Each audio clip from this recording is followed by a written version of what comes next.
What is going on, everybody? It's JetsCentral coming back with another video, and in this one I wanted to preview the preseason week 4 matchup between the New York Jets at the Philadelphia Eagles, okay? But before I get into my thoughts about the game, I wanted to take a second to congratulate the Eagles players, coaches, front office, and really this organization from top to bottom, and of course the Philly fans. Congratulations on the incredible accomplishment winning the Super Bowl last year. And I really hope that the New York Jets can be in a similar situation that the Eagles are in today, because they're really, Philadelphia is in a prime position, a great spot, perfect scenario for success for the next 10 seasons, okay, barring any massive, crazy injuries, okay? So the Eagles are in such a great spot right now. When you take a look back, everybody points back to this last season, and they're like, oh, you know, what a great season and stuff. But in reality, the Eagles have been proving people wrong for not just last year, but the year before that. The experts, if that's what you want to call them, on like the national sports media outlets were absolutely ridiculing this team, doubting them, criticizing every single move they made.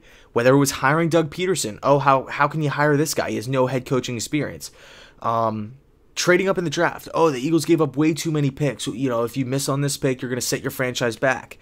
Picking a guy in Carson Wentz from a small school, North Dakota State, the Bison. How can you pick this guy? How can you go up to 2, not 1, and not know who's going to be there? So the Eagles have been hearing the noise, if you will. They've been hearing all this negativity, all this criticism, but the Eagles stuck to their guns. They stuck to their game plan, and really can sit back 2 years later, kick their feet up, and say, you were wrong, you were wrong, you were wrong. And I think it's pretty telling, too, because you know, the Eagles, in reality, what they did was they trusted their gut.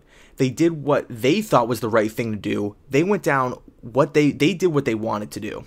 They didn't necessarily listen to all the people that were bashing them. They said, we're going to stick to what we know. We're going to do the right thing, what we think is the right thing, and let it play out.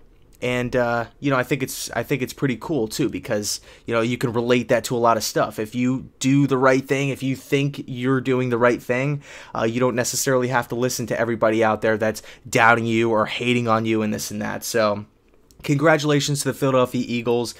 Incredible accomplishment, and thank you for beating the New England Patriots. I was desperately hoping that you guys would win, because I don't know if I could sit through another Patriot, you know, off season where they won the Super Bowl. So thank you. But anyway, back to the game. Preseason week 4. It's a historical you know, taking a look back in history, preseason week 4 doesn't really mean that much, okay? Because the starters don't play. Most of the starters don't really play, and the game is really just a big showcase, right? Who's going to make the 53-man roster? Who's going to be making the practice squad? It's really just a big audition when you take a look back at it. But one of the interesting storylines that I've kind of picked up on through the past few weeks is former second-round pick of the New York Jets, Christian Hackenberg, quarterback out of Penn State. A guy who I believe is from, I think, the Western PA area. Went to high school, amazing high school quarterback in Virginia. I think it was Fork Union.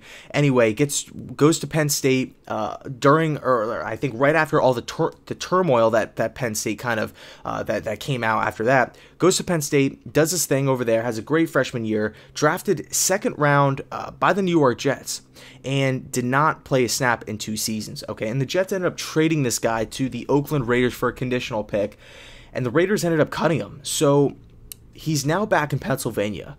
You can say it's his hometown team, even though I know Pennsylvania, I know it's a big state, and it's like, you know, opposite sides, Western, and Philly's over here on the East Coast, or on the east side of the state. But Hackenberg, he might get some playing time, okay, against his old team, the New York Jets.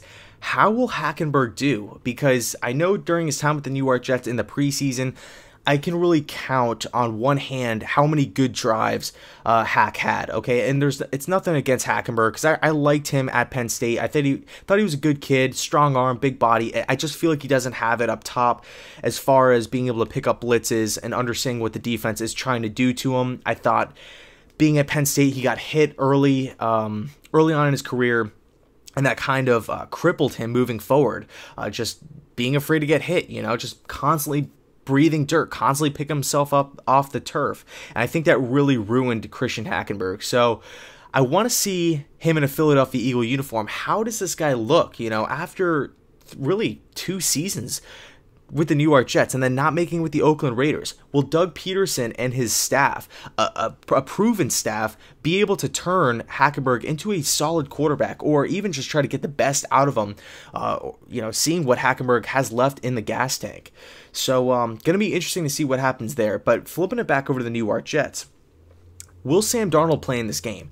Me personally, I would play Sam Darnold. I think these reps are crucial. Even though it's looking like Sam Darnold's going to start the NFL season out, and it's kind of a cardinal sin to play your first team guys in the 4th preseason game, I would still go out there and do it. I think there are experiences, I think there are going to be moments in this game where Sam Darnold can look back on and say, basically just helping him, just another learning experience without any consequences, heading into week 1, a Monday night primetime game against a pretty solid team in the Detroit Lions, they have a new coach, so we don't really know what they're going to be throwing at us as far as defensive schemes and offensive schemes. So I would start Sam Darnold in this week 4 preseason game. Let's get him as many reps as possible. Let's get him in. Let's get him out. Let's get this guy some experience. I don't think it could really hurt his game. And of course, you have to be aware of injuries, and that's where I might get a little bit of pushback on by the Jets fans out there. Oh, if he gets hurt, what would happen and stuff. But throughout the tenure of Sam's days of playing quarterback, dating back to the USC days, he doesn't really have injury problems, okay? And of course, it's the NFL. Guys are bigger, stronger, faster. But I would let Sam go out there and try to get some learning experience or having some more experiences under his belt, just, in his mind, so he could go over some more stuff throughout the week, getting him ready for the game against Detroit. Not saying he has to play the whole game, maybe the first quarter. I don't know. I just want to see him at least a little bit. Build upon last week's solid outing against the Giants. Okay, so let's talk about some of the guys who could be late round draft picks that are maybe on the roster bubble here. So Chad Hansen was a guy, wide receiver from Cal, who I liked the pick initially. I thought he's my type of receiver, a guy that just has really solid hands, really dependable, a guy that you look for on 3rd down. At least that was the case when he was back at Cal. And I was hearing nothing but great things coming from Hansen throughout Jets training camp, but in the preseason games, it hasn't really lived up to the hype, if you will. So this could be an audition for Chad Hansen to make this team, or for the Jets to either waive him or put him on the practice squad. And I know he's only going in a year 2, but the Jets right now, they don't have that strong of a wide receiving core. They have a deep wide receiving core, but they don't have that clear-cut number 1 and number 2. Yeah, Jermaine Kearse is a beast. Yeah, Robbie Anderson is really good as well, being a young star in this league as well. Hopefully he can become a superstar. But anyway, Chad Hansen, I think if he doesn't do anything in the final game of the preseason, take a look back at it, to say that he didn't really do anything in 4 preseason games, that could hurt his case to making this team. So I want to get this guy involved and let's see what this guy can do. And he has great chemistry with Darnold as well. So another guy, Trenton Cannon, a guy who has blazing speed, a guy who is has a really high upside, but in the as far as game action goes, he's had multiple fumbles.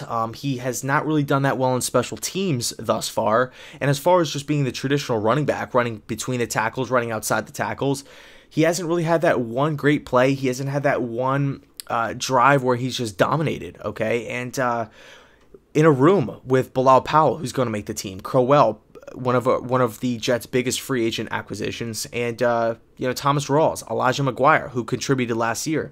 It could be a crowded running back room. So if this dude struggles again on special teams, talking about Cannon, will this guy make the team? I don't know. I view Cannon right now as more of a practice squad. In a perfect world, he could get the turnovers. He could hold on to the ball a little bit better and contribute. So Trent Cannon's another guy who I really want to see make an impact week 4. Or preseason week 4. I really want to see this guy go out there and have a great game. So the last guy I want to talk about, and you guys could be scratching your head at this one, but it's Trae Pryor. I've been seeing some, not reports or anything, but just some rumblings on Twitter that this guy might not make the team because of just his injuries. He didn't play in the first 2 preseason games, and he had 1 touchdown or 1 catch in last week's game against the Giants. Granted, it was for a touchdown. It was a great play by him. But there's being some talk right now amongst the Jets fans that this guy might not make the team due to the injuries and just the lack of production. I want Pryor to make this team. I remember him back in 2016 for the Cleveland Browns dominating the league. He looked like a man amongst boys, and he was doing it with subpar quarterback play. So if he can live up to even half of what he did in 2016, I think that would just be a huge plus for this organization. So I really want to see Trae Pryor bounce back, have a great game. Let's get this guy 5 to 7, 5 to 8 catches, and really get Pryor involved and get him in the game plan, because I really think Trae Pryor, I think he has a lot of tools. I think he has great hands. He has a great work ethic, strong, tall, wins at 50-50 balls, can work on some separation stuff. But overall, I like Trae Pryor. I think he brings heart. I think he brings leadership to this Jets organization, and I really want him to make the 53-man cut, of course, if he's healthy. So I'm going to leave it there. Again, there's nothing really to talk about as far as game planning goes or how to attack this Eagles defense, because it's preseason. Virtually no starters are going to be playing, and yeah, I'll leave it there. So let me know your thoughts down below in the comment section. Your thoughts on this game. Who's going to make the team? Who are you interested in seeing in this game? And like I said before, congratulations to the Eagles on last year's Super Bowl. And as always, go Jets.